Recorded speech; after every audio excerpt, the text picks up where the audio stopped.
ಮಕ್ಕಳು ಮತ್ತೆ ದೊಡ್ಡವರು ಮೋಷನ್ ಮಾಡಬೇಕಾದ್ರೆ ತುಂಬ ಗಟ್ಟಿ ಹೋಗ್ತಾ ಇದೆ, ತುಂಬ ಕಷ್ಟ ಆಗ್ತಾ ಇದೆ, ಮತ್ತೆ ಕಾನ್ಸ್ಟಿಪೇಷನ್ ಆಗಿದೆ, ಏನು ಮಾಡಬೇಕು ಡಾಕ್ಟರ್, ಯಾವ ಫುಡ್ ತಿನ್ನಬೇಕು ಅಂತ ಕೇಳ್ತಾ ಇರ್ತಾರೆ. ನಾನು ಈ ವಿಡಿಯೋದಲ್ಲಿ ಹೇಳ್ತೀನಿ. ನಾನು ನಿಮ್ಮ ಮಕ್ಕಳ ಡಾಕ್ಟರ್ ಸುನಿಲ್. ಈ ವಿಡಿಯೋನ ಖಂಡಿತ ಲೈಕ್ ಮಾಡಿ, ಶೇರ್ ಮಾಡಿ, ಸಬ್ಸ್ಕ್ರೈಬ್ ಮಾಡ್ಕೊಳ್ಳಿ. ನಿಮ್ಗೆ ಏನೇ ಡೌಟ್ಸ್ ಇದ್ರೆ ಕಾಮೆಂಟ್ ಮಾಡಿ ನನಗೆ ತಿಳಿಸ್ಕೊಡಿ. ಮೊದಲನೇದಾಗಿ ಮಲಬದ್ಧತೆ, ಕಾನ್ಸ್ಟಿಪೇಷನ್ ಅನ್ನೋದು ಒಂದು ಸೈಕಲ್ ಥರ ಇರುತ್ತೆ. ನೀವು ಇದಕ್ಕೆ ಫೈಬರ್ ರಿಚ್ ಫುಡ್ಸ್ ಅನ್ನೋದು ತಿಂದಿಲ್ಲ, ಬರೀ ಟ್ರೀಟ್ಮೆಂಟ್, ಟ್ಯಾಬ್ಲೆಟ್, ಸಿರಪ್ ಅನ್ನೋದು ತಗೊತಾ ಇದ್ದೀರಾ ಅಂತಂದ್ರೆ ನೀವು ಈ ಮಲಬದ್ಧತೆಯಿಂದ ಆಚೆ ಬರೋದು ತುಂಬಾ ಕಷ್ಟ. ಇದು ಮಕ್ಕಳಿಗಾಗಿರ್ಬೋದು, ದೊಡ್ಡವ್ರಿಗಾಗಿರ್ಬೋದು, ವೆರಿ ವೆರಿ ಇಂಪಾರ್ಟೆಂಟ್. ಏನು ಅಂತಂದ್ರೆ ಫೈಬರ್ ರಿಚ್ ಫುಡ್ಸ್ ಅನ್ನೋದು ತಗೊಬೇಕು. ಎಸ್ಪೆಷಲಿ ಪ್ರೆಗ್ನೆಂಟ್ ವುಮೆನ್ ಆಗಿರ್ಬೋದು, ಲ್ಯಾಕ್ಟೇಟಿಂಗ್ ಮದರ್ ಆಗಿರ್ಬೋದು, ಇವರು ಕೂಡ ಮಲಬದ್ಧತೆ ಆಗೋ ಚಾನ್ಸಸ್ ಅನ್ನೋದು ಜಾಸ್ತಿ ಇರುತ್ತೆ. ಈ ಫೈಬರ್ ರಿಚ್ ಫುಡ್ಸ್ ತಗೊಳ್ಳೋದ್ರಿಂದ ನಿಮ್ಗೆ ಮಲಬದ್ಧತೆ ಸಮಸ್ಯೆ ಖಂಡಿತ ಕ್ಯೂರ್ ಆಗುತ್ತೆ. ಯಾವ ತಗೋಬೇಕು ಡಾಕ್ಟರ್ ಅಂತಂದ್ರೆ, ಮೊದಲನೇದಾಗಿ ಕಾಳುಗಳು ತಗೊಬೇಕು. ಬೇಳೆ ಕಾಳುಗಳು ಯಾವ್ಯಾವು ಅಂತಂದ್ರೆ, ಹೈ ಫೈಬರ್ ಇರೋ ಕಾಳುಗಳು ಯಾವ್ಯಾವು ಅಂತ ಕೇಳಿದ್ರೆ, ಹೆಸರು ಕಾಳು ಆಗಿರ್ಬೋದು, ಚಿಕ್ ಪೀಸ್ ಆಗಿರ್ಬೋದು, ಬಟಾಣಿ ಆಗಿರ್ಬೋದು, ಕಾಬಲ್ ಕಡಲೆ ಮತ್ತೆ ತೊಗರಿ ಬೇಳೆಯನ್ನ ಡೈಲಿ ಫುಡ್ ಅಲ್ಲಿ ಇನ್ಕ್ಲೂಡ್ ಮಾಡೋದ್ರಿಂದ ಫೈಬರ್ ಅನ್ನೋದು ಚೆನ್ನಾಗಿ ಸಿಗುತ್ತೆ. ಮತ್ತೆ ಅದ್ರ ಜೊತೆಗೆ ಪ್ರೋಟೀನ್ಸ್ ಅನ್ನೋದು ಕೂಡ ಇದರಿಂದ ಸಿಗುತ್ತೆ. ನಿಮ್ಗೆಲ್ಲ ಗೊತ್ತಿರ್ಬೋದು, ರೈಸ್ ಇರ್ಬೋದು, ವೀಟ್ ಇರ್ಬೋದು, ರಾಗಿ ಇರ್ಬೋದು, ಇದರಲ್ಲಿ ಫೈಬರ್ ಅನ್ನೋದು ಚೆನ್ನಾಗಿರುತ್ತೆ. ಎಸ್ಪೆಷಲಿ ರಾಗಿಯಲ್ಲಿ ಫೈಬರ್ ಇರುತ್ತೆ, ಕ್ಯಾಲ್ಸಿಯಂ ಇರುತ್ತೆ, ಐರನ್ ಇರುತ್ತೆ. ಇದರಿಂದ ತುಂಬಾ ಒಳ್ಳೇದಾಗುತ್ತೆ. ಮತ್ತೆ ನೀವು ಕೇಳಿಸ್ಕೊಂಡಿರ್ತೀರಾ, ಕಾನ್ಸ್ಟಿಪೇಷನ್ ಇರೋರಿಗೆ ಫ್ರೂಟ್ಸ್ ಅಂಡ್ ವೆಜಿಟೇಬಲ್ಸ್ ಅನ್ನೋದು ತುಂಬಾ ಇಂಪಾರ್ಟೆಂಟ್. ಇದು ನೀವು ತಿನ್ನೋ ಪ್ಲೇಟ್ ಅಲ್ಲಿ ಹಾಫ್ ಪ್ಲೇಟ್ ಅನ್ನೋದು ವೆಜಿಟೇಬಲ್ಸ್ ಇಂದಾನೇ ಇರಬೇಕಾಗತ್ತೆ.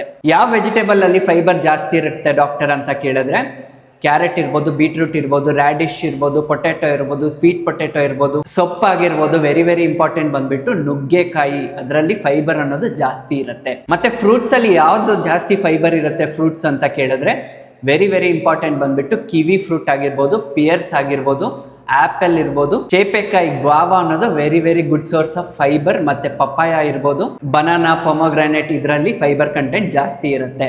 ಮತ್ತೆ ಡ್ರೈ ಫ್ರೂಟ್ಸ್, ಎಸ್ಪೆಷಲಿ ಡೇಟ್ಸ್ ಏನಿರುತ್ತೆ, ಇದರಲ್ಲಿ ಕೂಡ ಫೈಬರ್ ಜಾಸ್ತಿ ಇರುತ್ತೆ. ಇದು ಡೈಲಿ ಇನ್ಕ್ಲೂಡ್ ಮಾಡೋದ್ರಿಂದ ನಿಮಗೆ ಕಾನ್ಸ್ಟಿಪೇಷನ್ ಇಂದ ರಿಲೀವ್ ಆಗುತ್ತೆ. ಮತ್ತೆ ಇನ್ನೇನು ತಿನ್ಬೋದು ಫೈಬರ್ ರಿಚ್ ಫುಡ್ಸ್ ಅಂತಂದ್ರೆ, ವೆರಿ ಇಂಪಾರ್ಟೆಂಟ್ ಬಂದ್ಬಿಟ್ಟು ಚಿಯಾ ಸೀಡ್ಸ್ ಮತ್ತೆ ಫ್ಲಾಕ್ ಸೀಡ್ಸ್. ಇದು ನೀವು ದೊಡ್ಡವರು ನೀರಲ್ಲಿ ಮಿಕ್ಸ್ ಮಾಡಿ ಸೋಕ್ ಮಾಡಿ ನೀವು ತಿನ್ಬೋದು. ಆಲ್ಮಂಡ್ಸ್ ತಿನ್ಬೋದು, ಗ್ರೌಂಡ್ನಟ್ಸ್ ತಿನ್ಬೋದು, ಚಿಯಾ ಸೀಡ್ಸ್ ತಿನ್ಬೋದು. ಇದರಲ್ಲಿ ಫೈಬರ್ ಕಂಟೆಂಟ್ ಅನ್ನೋದು ಜಾಸ್ತಿ ಇರುತ್ತೆ, ಮೋಷನ್ ಮಾಡೋಕ್ಕೆ ಈಸಿ ಆಗುತ್ತೆ. ಮತ್ತೆ ಮಕ್ಕಳಲ್ಲಿ, ಎಸ್ಪೆಷಲಿ ಚಿಕ್ಕ ಮಕ್ಕಳಲ್ಲಿ ಮೋರ್ ದ್ಯಾನ್ 1 year ಇದೆ, 2 years ಇದೆ ಅಂತಂದ್ರೆ ಬರೀ ಹಾಲು ಕೊಡೋದ್ರಿಂದಾನೇ ಕಾನ್ಸ್ಟಿಪೇಷನ್ ಆಗ್ತಾ ಇರುತ್ತೆ. ಹಾಲಲ್ಲಿ ಫೈಬರ್ ಅನ್ನೋದು ಇರೋದಿಲ್ಲ.